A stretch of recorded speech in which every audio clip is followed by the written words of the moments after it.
Hey guys, Shrimp Midget here doing a review, shooting test, and chronograph test on the Foreign Legion's FAMAS, or FAMAS, however you want to say it. So this is an AEG airsoft gun, if you don't already know. It's a replica of the real FAMAS. It's not really the best replica to me because, I mean, it's the internals, it's AEG, so it doesn't function realistically, but externally, it looks pretty good. So let's go over the externals. Let's start from the back and go to the front. So the back here, there are two sling mount points on either side. They are both metal, and I'm not really sure why they're there because there's no sling mount points in the front. So this would probably be used for a one-point sling, which you'll probably have to tighten the sling up so it sits high. Otherwise, if it hangs down too much, it's going to hit the ground. But since it is a bullpup, it's probably not going to be that bad. And the barrel is not too long, so you know you can probably have it hang from like right here, or here, depends on what side, lefty or righty. So you have the option. The stock is plastic. The whole body's plastic here, but the back part actually has a rubber pad. It's really thick rubber, and it's not like, it's like rubbery plastic. I'm not sure. I think it's plastic covered in rubber. That's pretty much what it is. So it's not that comfortable, but it's not too bad. The only thing I don't like about this is it seems like the butt pad is too small. It feels like it needs to extend down a little bit more, because when I put it in my shoulder and I go to aim, the way I aim, it's like my shoulder is right on the very bottom of it. So I feel like it needs to be longer. But that's just how I feel. So again, the stock's plastic here. You have the mag well in the back because it is a bullpup. It fits the standard high cap magazine that it comes with. A 300 round metal high cap. Lines on the bottom because that's what high caps do. Magazine releases ambi. It's right here. As far as tactical reloads, it's really not very possible, especially with the airsoft gun, this one, because when you hit that magazine catch, it doesn't fall out. And I don't know if the real one does that or not. But you know, if it doesn't drop at all, then that means every time you reload, you pretty much have to save your mag. And if you don't want to save, you have to pull it out and throw it on the ground, which is kind of pointless, and then go to reload. So I don't really care for the mag well there. And then here shows the ejection port on both sides. In real life, you can get it to eject either side by swapping out parts on the bolt, the extractor. But there is a cover here that's supposed to come. It comes with the gun, a cover to cover either side. That is lost on this. This is a friend's gun, and he lost it. The hop-up adjustment is right here. It's actually pretty nice hop-up adjustment. As far as the hop-up, is it good? I didn't really care for it, and I'll tell you why later when I shoot it. And right here is your selector switch. It's kind of odd. I kind of like it, though. I do. I like it. It clicks into place really well. There's off, semi, and full auto. And then in the front here you have the pistol grip, and this is the F1 model, so there's not a huge trigger guard. So the trigger guard's right here. It's metal. And it's nice. And in the pistol grip, you have a storage spot. So if you do put a flashlight on the bottom of this rail, you could potentially put batteries in there. They'd probably bounce around, so I don't know what else you'd want to put in there. This is the carrying handle. It has a lot of different sight apertures on this. This is where your sights are housed. It's plastic, but you know, it's a nice carrying handle. I prefer the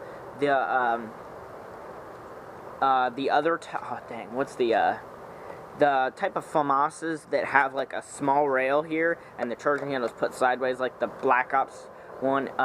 It's feline. No. Yeah, that's what it is. No, it's not. I think it's the feline FAMAS. I think that's what it is. No, I don't know. Google it. Just Google it. Feline FAMAS and see if I'm correct. But it's a FAMAS where the charging handle is flipped to the side and the rail is down, and that looks much more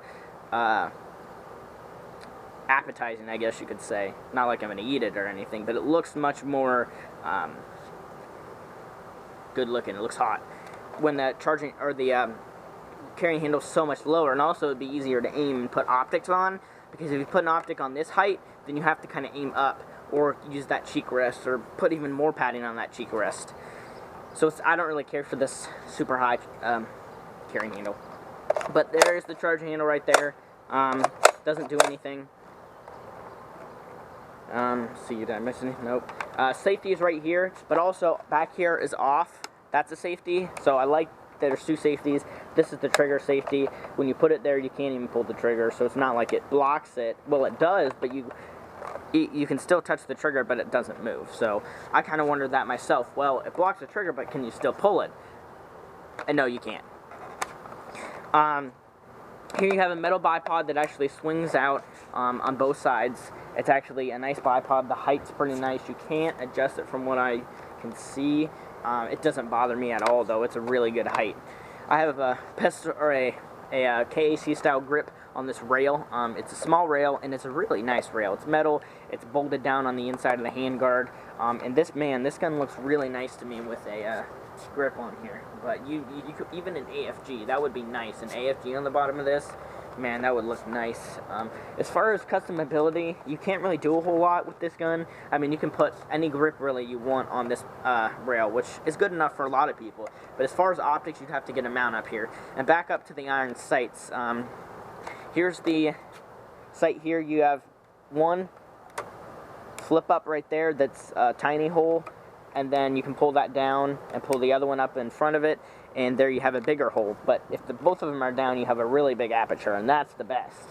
The front one you can adjust for windage, and then here you actually have a grenade launcher sight right here. What I think is a grenade launcher sight. I heard that this thing right here is a grenade launcher sight, but that doesn't make any sense. I think maybe, as stupid as it sounds, you hold on to it with the grenade launcher and fire. I have no idea, but I think this is a grenade launcher sight right here. I really do, because there's a hole in the bottom so you can still shoot your rifle, but here I think this is a grenade launcher sight. I'm not totally sure though. I think it is, because you can kind of angle the gun a little bit, and you could probably adjust it up and down. This one you can't. Maybe you can. I think you can. There's a screw on there, but I don't have a screw right here. Again, I heard that this was like a sight for a grenade launcher, but I don't think so. And then up in the front you have a flash hider that's actually black. I don't know if they normally come with black ones, but this one did. And then this, I hear, is gas adjustment for grenade launchers. Not totally sure. There's numbers on the barrel there, and the barrel looks nice with like all the divots. I like it. The barrel actually came out. The outer barrel came out, so I had to glue it back in there. Is that a common issue? Probably not. This one's 2 years old, so that's really the only cosmetic issue externally. The outer barrel just came off, so I put a bunch of this like weird putty stuff, and it didn't seem to hold. But after a year of doing that, it's like really dry, and it's not, I can't pull it out, so there's no reason for me to re-glue it, so it's fine. My friend's trying to sell this gun. The only thing that I don't really care for, it's the hop-up, and that's the only reason why I think he should get rid of it. But other than that, I think he should keep it. To get the handguard off, it might be a little tricky for you guys. All you have to do is push this tab forward and then pull off, but to get it back on, it can be difficult. You have to kind of give it a push. Inside of the handguard, you have room for a lot of different things. I have a 7.4 20 to 30C 1700 milliamp LiPo. This is for my AK, so this is probably about 9.6 power. Yes, you can use the 7.4 LiPo on any really stock gun and not worry about destroying it. 11.1s, that's a different story, but 7.4s are basically 9.6s. They just are a little bit more weather deterrent. I wired it to Dean's. It's a bad wiring job because I had no heat shrink or anything, so hopefully whoever buys this just throws, I'd say probably a Dean's 9.6 1600, or you can go on like any like a lot of hobby websites and get just a 7.4, any 7.4, and just throw it in here. But my friend's looking to get about a 95 for it, which he bought it for 95. So he's looking to get 95 for it, but I think he should just keep it. That's what I think. As far as the hop-up, I might try to take it apart and replace it because I don't know, it's 2 years old. So anyways, as far as the rate of fire, it is weak. As far as the trigger response, it is really good. With this 7.4, it is actually fairly good. See that? I mean, I pull it back all the way and release. This is like the best stock gun I've seen with a 7.4. As far as semi. It's very responsive, and this is almost a fully charged 7.4. And then full auto. is really weak. But keep it to semi. I mean, it's nice. So, we're going to go ahead and chrono this really quick. So, to insert the mag, it's kind of like an AK. It's kind of angled, but then you can get it in there. But, I mean, I touched the magazine release, and it doesn't drop free. So, alright, let's go and chrono it. 20 gram BBs. I'm going to go and switch it up, so, but it's still 20s. 338.9. It's supposed to be shooting about 370 out of the box, but it's 2 years old, so it's lost its power. 325, 329, 332, 326, 327, 329, 324, 326, 317, so about 325-ish FPS, which is 2.2s, which is not very hard, but out of the box, it's told to be 360 to 370. Again, this is 2 years old, and it's never been disassembled and cleaned and greased, so the compression's probably junk. As far as I hear, it's OEM by Cyma, so I think the gearbox here is Cyma. Cyma parts are alright. I don't know, I really do like Cyma motors. I do like Cyma motors. I have a Cyma motor in my friend's JGM4 that I built for him just with stock stuff. I just threw a Cyma motor in there. This motor is really torquey. It's got good response. The other one does. The only thing I don't like about Cyma is their version 2 shells. I had a friend's, his cracked. This is a version 1, so it's about twice as thick, at least, as the version 2, so I don't think it's cracked at all. It is on the inside, but I can't see it. So let's go ahead and shoot this. I'm about 110 feet away from my targets. I'll try to aim around here and fire.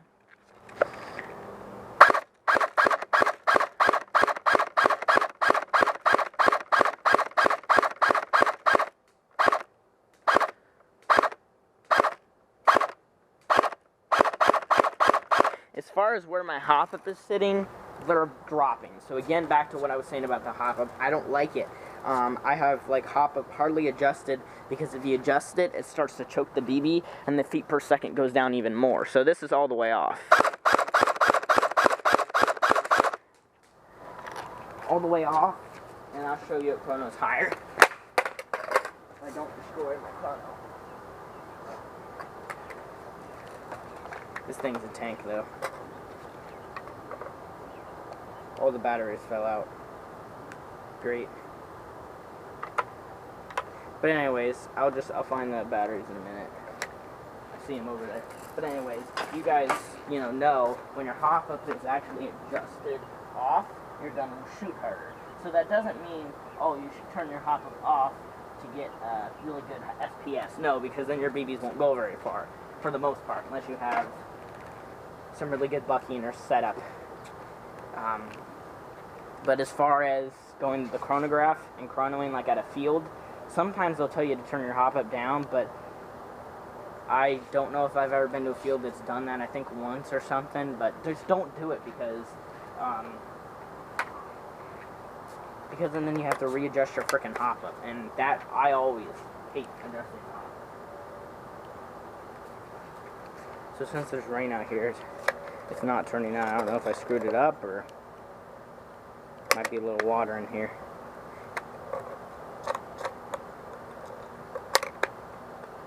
Yeah, I'll figure this out later. Might have just broken it. I'll figure that out. But anyways, we'll shoot harder when it's on all the way low hop.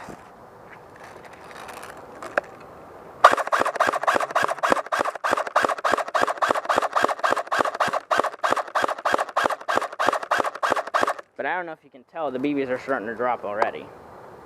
I'm going to turn the hop up all the way up and see what that... Yeah, the BBs are over hopping a lot and not even...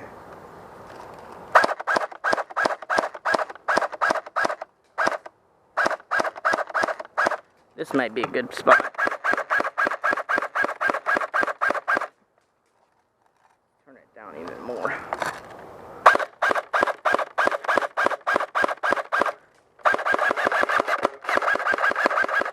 That's a pretty good spot. Alright, let's go ahead and try some full auto.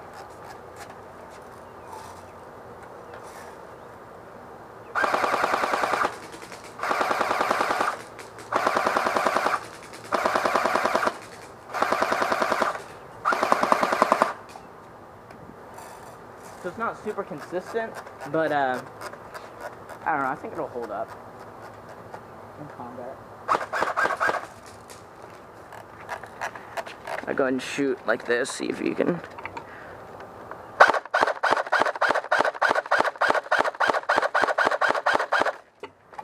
As far as mid caps, I don't think they sell any for these, so that sucks.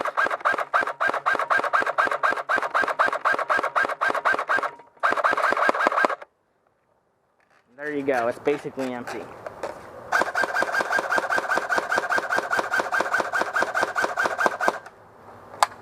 It's basically empty, so that was about 250 rounds that I shot through that. So I mean, I do recommend the gun. It's only like 130, 140 new, and that's actually a really good price for something this exotic. And then you buy an AFG and throw it on here. I don't know if it comes with a battery or not, but still, if it does, probably get a 9.6 Tamiya, because it will come to me out of the box. I recommend Dean's, but I mean, most of the time, people aren't going to want to buy this gun and swap to Dean's and swap a battery to, or buy a battery that's Dean's. Most of the time, they're just going to want to play with it. So I mean, you could buy this and buy a Tamiya 9.6 1600 milliamp small type. That's what I would recommend to throw in this, and you'll get probably 2 rounds a second faster than what this was on full auto. The response time is probably going to be about the same. So if you have any questions, just ask. See you guys later. Let's give you a rundown on the gun real quick. As far as trademarks, there really are none, but it is licensed, so I'm not sure. Alright. See you guys later.